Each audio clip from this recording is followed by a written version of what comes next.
words, discuss what we think. You talk with our words. I like that, as opposed to not talking fighting. with our words. Well, Disney's Robin Hood. Yeah. Obviously better. I would have to disagree. Mel Okay. Brooks one. Let's just go back to the basics then. Okay. Robin Hood in general. We know who Folklore. that is. Yeah. Obviously. Who doesn't know Robin Hood? He's a household name. Obviously. I don't think there's no one who doesn't know who he is. I could say. Or at least in, like, North America. Probably not. I think there's so many movies. So many. Adaptations Our two about him. favorite ones, Disney's Our two favorites. and Mel Brooks. Yeah. Two very different, Very different. but still very great. Yeah. Well, why don't we just start with the basics, though? Oh, like, I like that. who is he? Medieval times Yeah. version of him. Like, what was he all about? Yeah. Well, it's what I got from is it's based in the late 12th to early 13th century. Yeah, me too. It's a good little timeline.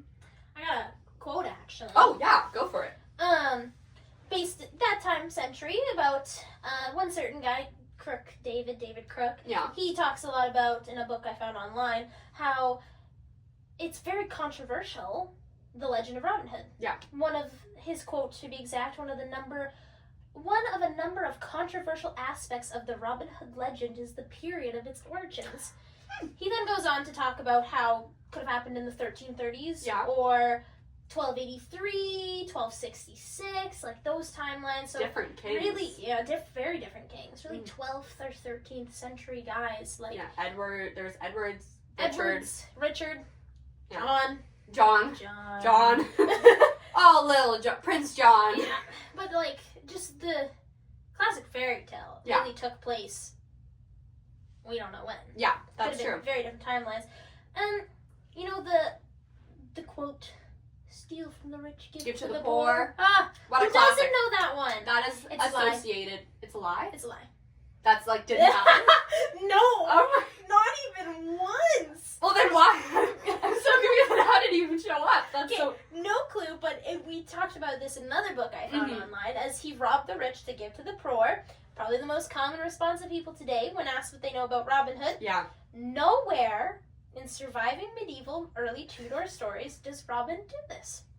That is very interesting. So we really have taken We've twisted it a little bit. just to a fit little bit. narrative. Well, it's medieval times. It's This is medieval times. centuries ago. It was a long time ago. We're gonna switch it Yeah. around a bit. They needed to make it a good story to tell, and not like one about someone didn't or stole for themselves, and Yeah, that's it. They needed to They needed to make it nicer. hero it. Yeah, they needed to add a good hero. Oh, very much. Oh yeah, a fairy tale. I think it's interesting because with his origin, this is from an online article that I found. There's 3 compelling answers that are offered in his origin. Mhm. One is that the hero is the creation of a ballad muse, which we talked about in our Yes. lecture. Another is that the outlaw is a hero of ritual drama, which I never thought about. And the oldest and still the most popular is that Robin Hood is a historic figure. I would agree with that. I think that's the most popular for sure. The other thing is, he's not real. He's not real. It's Not never even clear. close. No. I mean, I know there's debate amongst scholars of he could be loosely based off of this person, but there's no one person that he. Yeah, no, he's No. not specifically based off of a single guy. But yours Yeah. in Men in Tight Tights. Yeah. Men in Tight Tights. Then in tight tights. Robin of Locksley is Yeah. his name. Yeah, I did some research into it because I was like, maybe Robin of Locksley seems like a name that's sounds Sounds real. legit. Sounds legit. So I did some research on that. And there was a Robin of Locksley, but he was not based. Robin Hood was not based off of him. No. They just shared the same name. But Robin and Hood was very common back then for the names. Yes. So it makes a lot of sense. Yeah. Also could be kind of associated with hoodlum. Hoodlum, yeah. That's more of a modern A thing. modern but thing. It has to you come think from somewhere. Hoodlum, Robin Hood. Robin Hood. I didn't even think about it that way, Yeah, but yeah. That's where I went when I heard Robin Hood. Yeah. And it was a common name. Yeah. You have something cool, though. Is a poem Yeah. about Robin's burial. Death. Oh, yeah, I do. I think it's very interesting because we know so much about his life. Yeah. And how both the movies end with him in a happy ending. Exactly. But they're not with him dying. They don't- That would be crazy. You don't want to hear people don't want to see Robin Hood die because he's. Could you imagine Disney ending with the death of Robin That would Hood? be Oh my so gosh, I would have sad. been traumatized That would as be a so child. traumatizing. Ugh. But yeah, there was one of my books that I got out. It's called Rhymes of Robin Hood, and there's a small section in it where it goes into not very big detail, but like what happened. So they mentioned that Robin Hood's death, which is scarcely known, he took ill on the road and then stayed with his cousin and died by complications of blood. Oh. I think it was Old English, so I'm thinking maybe it means like bloodletting. That's what I think. Yeah. And while he was there, he left behind noble Little John and his cousin. Okay. And another thing is interesting is there's a book cited in that book. Okay. Called Robin Hood and the Valiant Knight. That talks about his grave. Yes. And I think it's so interesting because although he's a fictional historic figure, which is a very interesting sentence, there's still Robin Hood's grave. Like a real one? A real grave. Okay. At Kirklees Park Estate in West Yorkshire, England. Oh. So it's you can go visit a real grave. Well, for a fictional character. Original folklore, like the original medieval times, he takes place in Barnsdale Forest, Yorkshire. Not Sherwood. Barnsdale, which is in Yorkshire. So it's kind of crazy that his burial site is also in Yorkshire when Sherwood Forest, a real place, mind you. Yeah. Close to where Nottingham would be. Yeah, but it's not centered around there. No, it's not. That's not where the medieval stories took place. In fact, the only time they mention Nottingham is the Sheriff of Nottingham, who shows up in both their movies. Here's a satirical one, Rottingham. Yeah, I was like, it's not, I don't know him by Nottingham. I know him as Sheriff of Rottingham. Which is a play on Nottingham. Oh, absolutely. It's very common that we do see them fighting. Exactly. A lot of medieval stories too. They're the protagonist and antagonist. Yeah. Yeah, they're fighting against each other, but he was from Barnsdale, Yorkshire, not Nottingham, which is quite a distance away. That is. Like, not very close. Not close enough to that they can walk over and just fight each other. It was kind of interesting. I wonder if it was like a story because it changed when it was like orally told. Possible. And maybe that's something that could have come along the lines of it. I wanted to go in more in depth though as well of some of the historical aspects of just the story, like the taxes and the Crusades like and stuff. King Richard. Both of our movies have King Richard, Prince John. Yeah. Love Prince John. Sucks on his thumb, my Prince John. The very childish. Yeah. He's not a great king. But King Richard shows up at the end too. Yeah. You see him as the big lion, Richard the Lion Heart. A play on words. Disney. That's so funny. Goofball. Oh, it's so funny. But it really, because of that, it takes place then during the basically Third Crusade-ish type the lead timeline. up, third, lead up third. And the reason they would have been hurting for money and Robin would be stealing from the rich, giving to the poor, is because Richard had just implemented the Saladin tithe. Yeah. I heard, which is like a tithe, tax you had to pay to... I don't like taxes. To pay, basically, for the war to go on. Yeah, you can't have a war if you don't have... The artillery,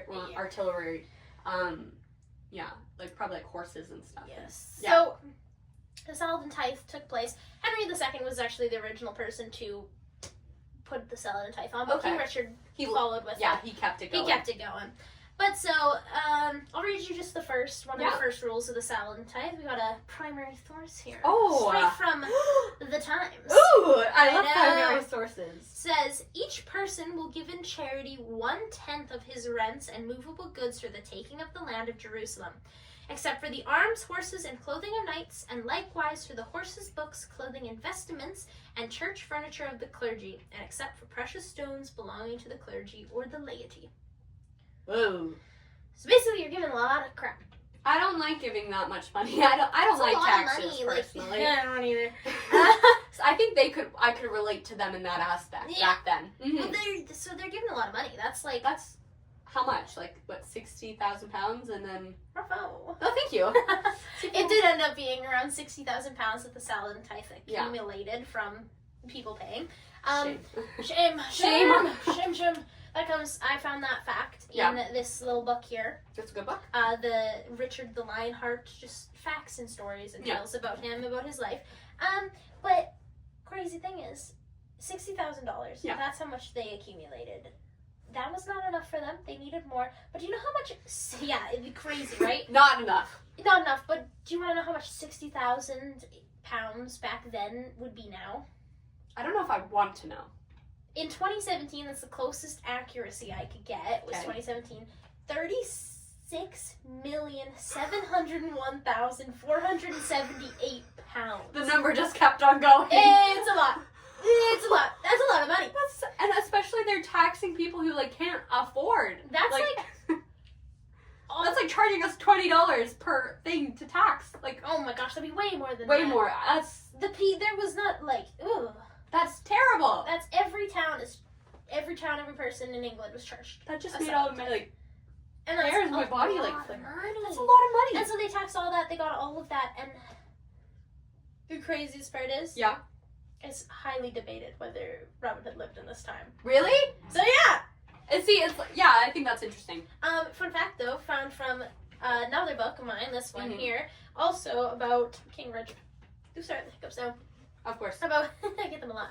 About King Richard is it's called the Coup de Lion. Oh, very nice French. Merci beaucoup. Ooh. I have a quote from it though, Yeah. as the first association with the outlaw with King Richard was made by John Major in 1521. We talked about John Major in our lecture. He wrote in his Historia, which is a book type thing that he wrote, Yeah. that Robin lived in the time of King Richard. Okay. So he wrote that, but he just pulled it out of thin air. He pulled it out of thin air, but we can assume then that like Saladin type Saladin type would have been the cause. implemented and why he wrote it that timeline. But it wasn't a highly accepted version of the tale. Really? Yeah, it's took many years for it to catch on Okay. after John Major's. And it's the latentness of it seems to indicate that the folk did not accept the association as readily as they did the other legends of him. That's very interesting. Very, I know. I wonder why. Like, I want to know what they thought back then. Like, I want to be in their shoes. Well, I don't really want to. I wouldn't want But, to. Be a little chaotic. yeah. Well, with King Richard, that was also around the time of the Crusades. Yes. Obviously, the Crusades are happening in the events of, That's like, why the movies of Prince- Robin Hood. That's why Prince John was in the throne right at Or the moment. Sitting at the, Sitting on it. sitting in his big brother's chair. Because exactly of that. He was out on the Richard was out on the Crusades, and Yeah. John was taking over. I think, yeah. Something that I would love to touch on is Robin Hood is, like, his shtick, even though we've discussed that it's not really real, of stealing from the rich and giving to the poor, is he did steal. Mm-hmm. He did steal. Very That was much something so. he did. And I wanted to, there's a quote, not a quote, but I got this from my primary source, of Catechisms for Parish Priests, but also plays into Sorceress, which Yes. is one of the movies we watched. Catechisms. So they're essentially a characterized collection of fundamental laws and rules for Catholicism. Yeah, all summarized into a book. Oh, nice. So it's like all packed together, kind of like a Bible, but not like a Bible. But they have it somewhere in a book. It's like big rules that they follow. Rules like commandments. Yes. And it entails that stealing, desire of stealing, theft, and robbery is forbidden and ends in condemnation of their souls. So it raises the question: is Robin Hood damned? Point blankly, I feel like yes.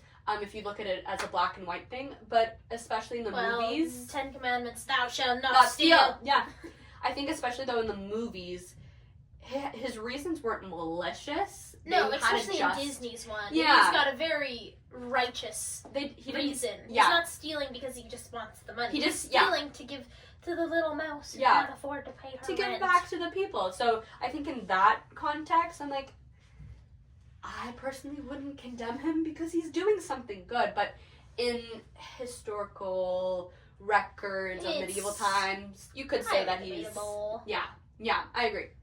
I agree. I agree. He's very like you think of morally righteous type Yeah. guy, and in a lot of versions of it, we talk about that too. He's very high and mighty. We love Oh, him. absolutely. He's super kind and smart. But I was reading the other primary source that we have, the one about Robin Hood and the Monk. Yeah.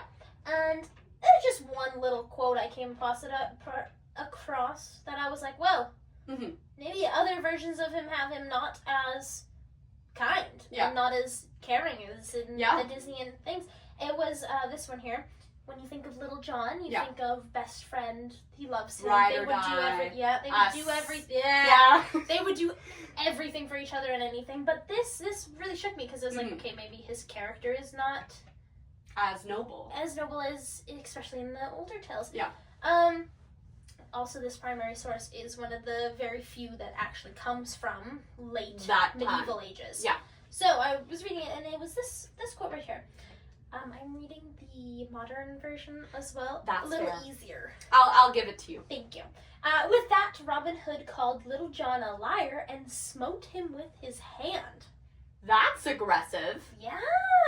Cheese and crackers. So Gosh. you start to question if he was actually Righteous. Yeah. Or like a good how guy. great he was. Because I don't know. Yeah. I wouldn't smote you. I wouldn't smote you either.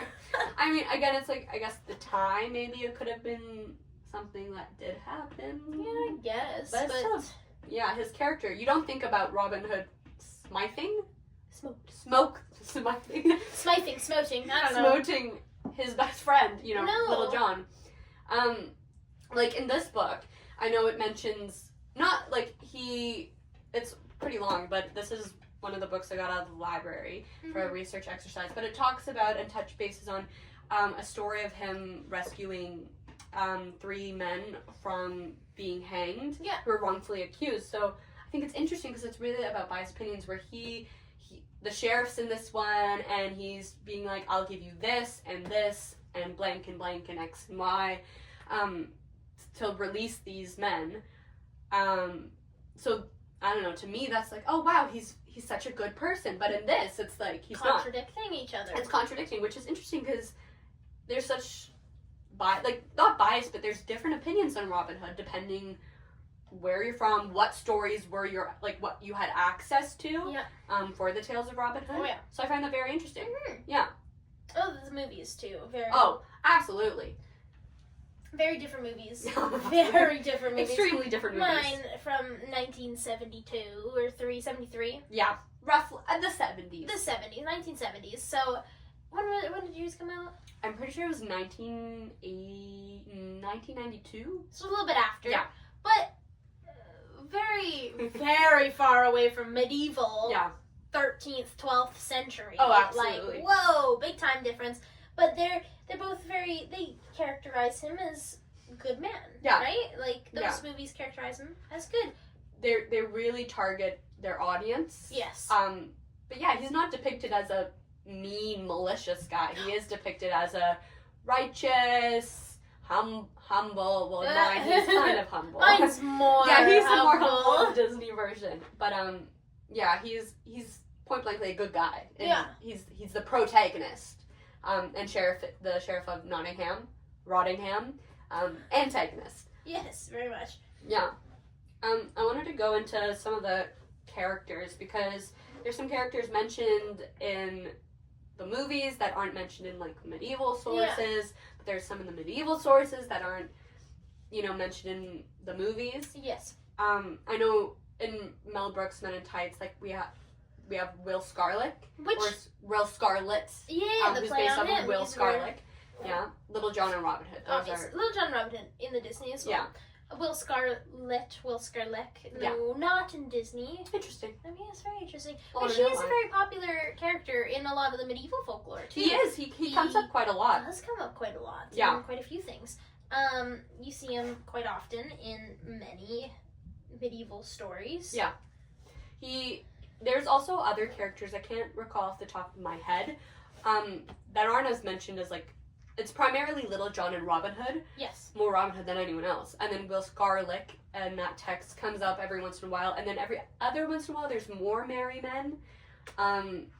There's a weird name called I think his name was Much or something. I looked at it and I was like, that's a weird name. Much. And I mean in Mel Brooks' movie there's another character called Achu. Not in my movie. No, he's a made up character. I got a little child bunny Yeah, you rabbit, do. a child turtle, and more child bunny rabbits. Are those are the merry men? Basically, Okay. I would consider them the merry men. The merry of men. Disney's tale. Yeah.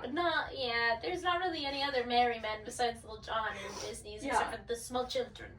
It's interesting because Little John, although he's a big part of Robin Hood Men in Tights, he's not, like, I wouldn't say he's the merry man. Like, he's the next one. Well, Scarlet would be your merry man. Actually, I would say a Chew. Like, Really? Will Scarlet is definitely... Will Scarlet and Little John are kind of... I want to say their character kind of got split into two.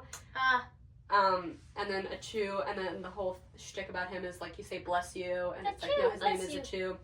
And there's another guy called Blinken, who's a blind servant. Oh. It's all satire and comedy. Love it. But I think they really took all the aspects of Little John's character from these medieval texts and really kind of split them into 4 different merry men in Robin Hood. Very much so. Also, just to not like necessarily finish off, but I wanted to talk about what he embodies and stuff. Oh yeah. What I got from one of my articles online is it said he embodies the dreams and aspirations not only of the emergent rural elite of prosperous farmers of medium-sized holdings, but also of the downwardly mobile younger sons of gentry who joined their ranks. And to me, that makes me think that he really represented like the middle ground. Yes. Like if you were even talked about this in lecture, if like the richer people somehow could relate to him, and the poorer people could somehow relate to him. Everybody could Everyone, relate to him. and I think that's what made him really like last throughout history. Oh yeah. Is because he was relatable. Yeah, Yeah. definitely. And not like, of course, it was steal from the rich and give to the poor, but it's also you want someone to relate to in a story.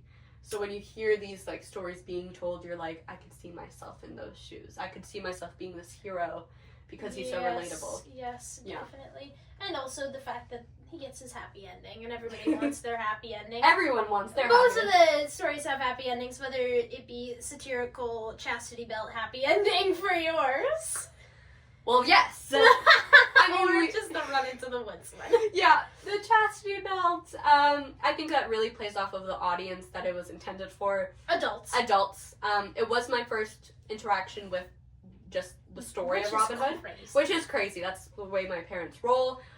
So all my like before this class, all my like knowledge of him was from a really overly exaggerated satirical take on mine it. was about a fox, so Yeah, the Animal Kingdom version. the Animal Kingdom version. I would Kingdom say that version. both of us coming into this didn't know as much about Robin Hood as we thought we did. No, absolutely because not.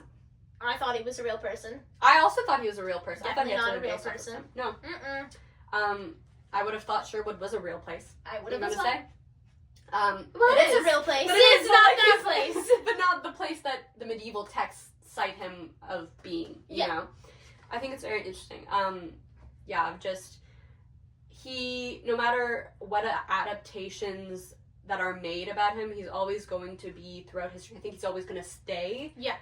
Because you can relate to him, and that can be in a satirical 90s comedy movie, that can be a Disney movie, that can be like He's transcended. He's transcended through history, and his character's changed to fit a modern audience whenever it's changing. Yeah. Like, he started in very, very, very long time ago, medieval times, before anyone was ever born. Well, not anyone. I wasn't born there. I wasn't born either. Yeah.